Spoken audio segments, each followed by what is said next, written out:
Imagine we could set aside my deeply held belief in pessimism for just a moment and idealized a possible utopia.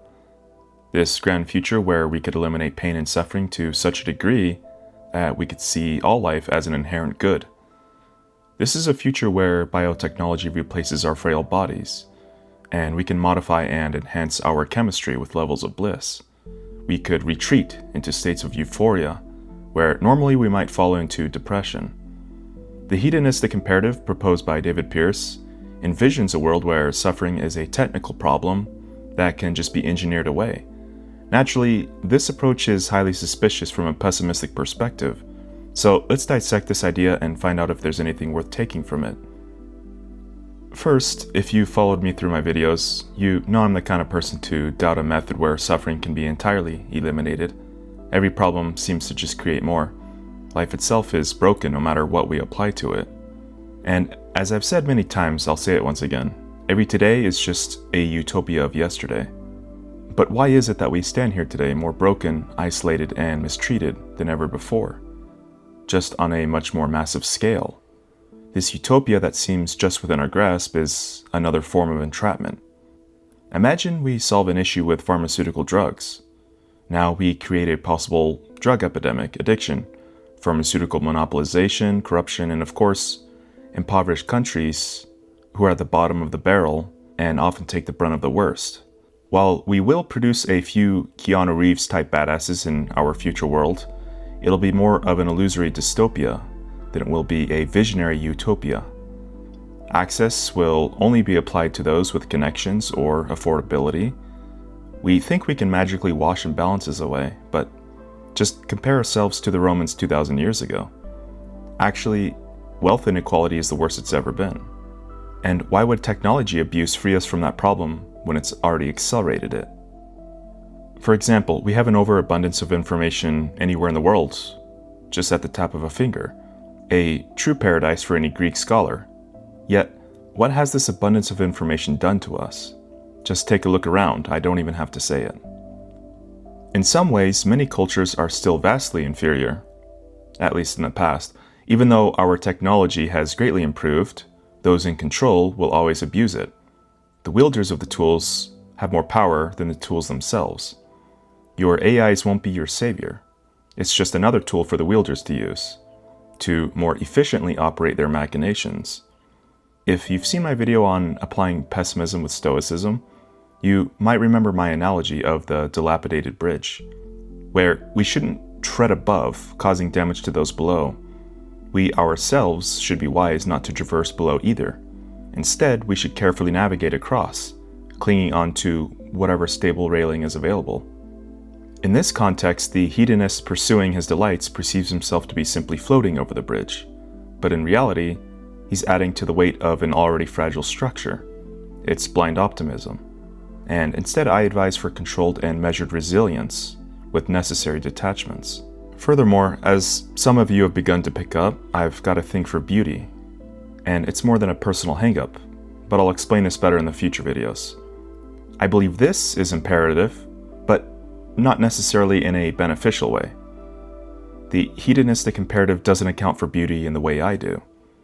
If you plan on sticking around for my future content, I want you to pay close attention to this part. Suffering through artificial means via hedonistic imperative, I'm just going to start calling it HI now to save myself the energy. But beauty would not carry any meaning here, and we would just stagnate essentially. Beauty has a critical role in my opinion, and HI risks reducing it as a superficial, consequence-free indulgence. It would lose its importance. Even today, we're engaging in transhumanist motivations. Breast surgery, for example, for shallow reasons. What's the beauty of a near-perfect body if everyone can access it? Or more realistically, imagine the detriment if only a select few elite have access to those benefits. What do you think that would do to everyone else? Our standards for beauty would be so marginalized that it would just dissolve into extremes beyond recognition. And for what? What value does this give in a utopia? Wasn't beauty meant to inspire, not to trample on others? HI offers options, but these lead to uncontrollable effects. Even today, we don't have a tight leash on greedy pharmacies, drug addictions, and a common pursuit for salutariness.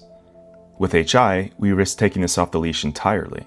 Right now, I already spot the facade in society and the rampant optimistic delusions.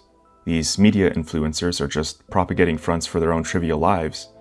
With HI, we begin to build our entire framework as a lofty facade while removing our foundation. The greater the embellishments, the more hollow our structure becomes. Another problem with HI's implication is that a perfectly blissful intelligence might lack the means to recognize its own vulnerabilities. Where we might enhance our bodies in temporary circumstances, we'll also be susceptible to greater unseen threats, deeper addictions, reliability on technology, and so on. Even now, our phones blind us.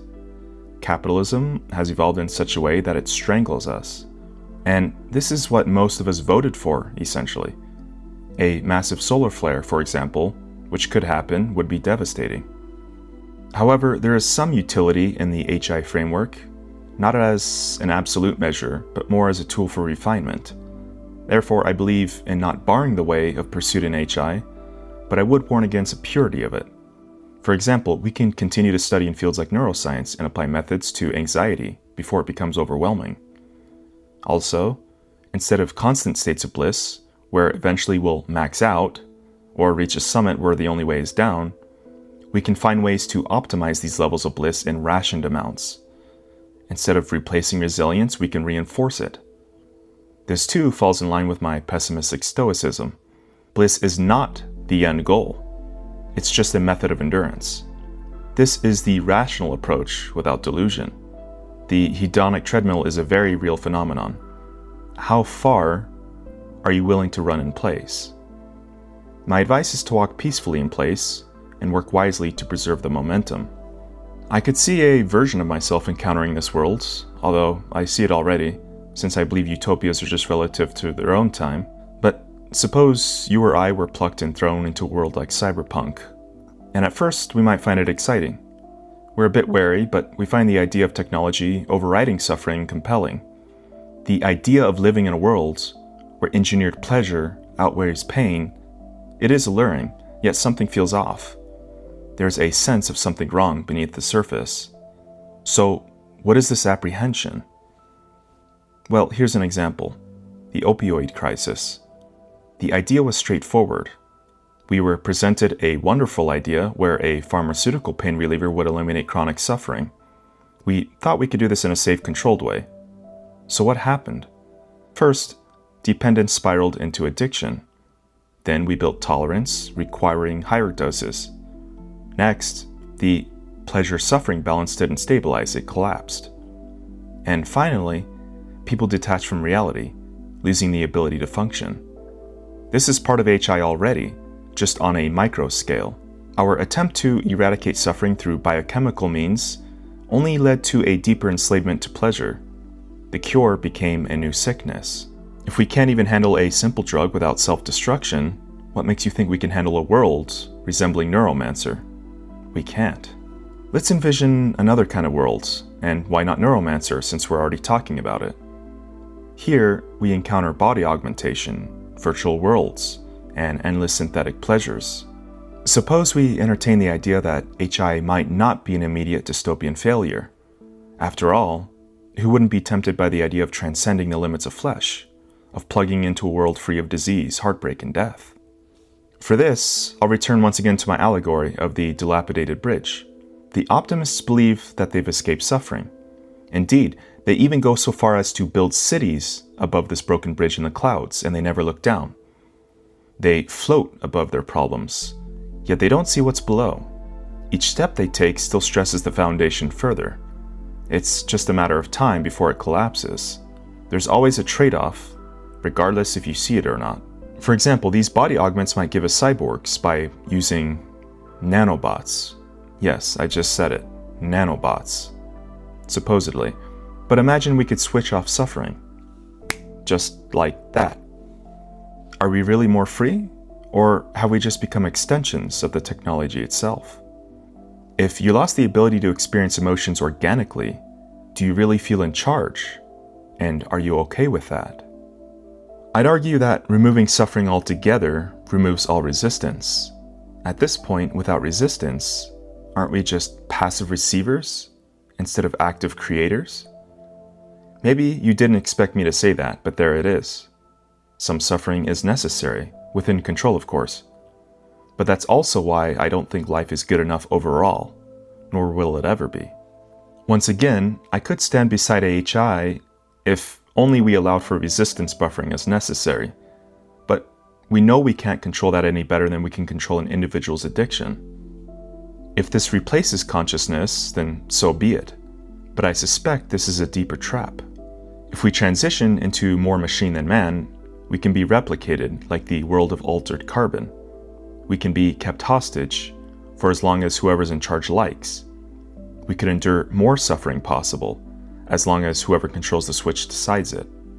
Imagine you're wrongly accused of a crime and sentenced to pay the price, but across several lifetimes. With continued consciousness, this is now possible. You might think this is a joke, but in my wallet I have a simple card. Instead of DNR, I have a self-written DNRC card. Please do not resuscitate consciousness. Please God, do not. Okay, it's just a joke, but in the future, we might need to make those. Could you bear living as a disembodied thought floating around somebody's computer? Forever? I'm just glad that's not possible yet. Next, I understand an inspiration for HI was Huxley's Brave New World. Suppose we do reach a kind of utopia resembling this. We've eliminated suffering, we can pop our daily soma pills and slip into states of bliss for as long as we like, and there's no real friction. But what is the cost? There's no real autonomy. We are conditioned to want only what the system provides. Even today, so far removed from this utopia, it's nearly impossible to persuade people into policies for their own good. People have very clearly demonstrated that their independence is more valuable than forced conditions, even if this independence is ultimately self-destructive. This is just human nature. The other cost is, as I mentioned earlier, the loss of our ability to meaningfully express ourselves. In its purest form, HI would accelerate the loss of basic suffering. But how can we progress from that point if we begin to lose our introspection? Can pleasure exist without any kind of pain? The final cost is that there is no meaning beyond pleasure. And while I agree that there is no inherent meaning to our universe, we're further reducing our existence to a kind of well-oiled machine. So if we find ourselves in this world, we actually might get tired of it rather quickly, much as we do with our daily lives. Boredom is just the background between rare, interesting moments and suffering. If we remove one part of this formula, the interesting moments bleed into the background without any other stabilizer. But in this utopia, I wouldn't even call this living. I'd more aptly call it a form of euthanasia, stretched across a lifespan. We're essentially lobotomizing our nature and shoving consciousness inside sensory prisons. All in all, the hedonistic imperative assumes stable bliss is achievable, but I believe this would eventually dissolve. However, we've only seen things from a perspective of our biological limitations. There may be post-human states that we could ultimately adapt to given enough time. The question is, what is the cost? However, I'll close this topic by saying that while I reject HI currently as a wishful delusion, this is a door we can't really close. If even a version of this is approaching, I advise caution and temperance. Perhaps it's inevitable, but either way, I won't stand in the path. I'll watch patiently and hope other people share my sensibility. So with that being said, I hope you consider this, and I hope you all have a great day. Take care. Bye-bye.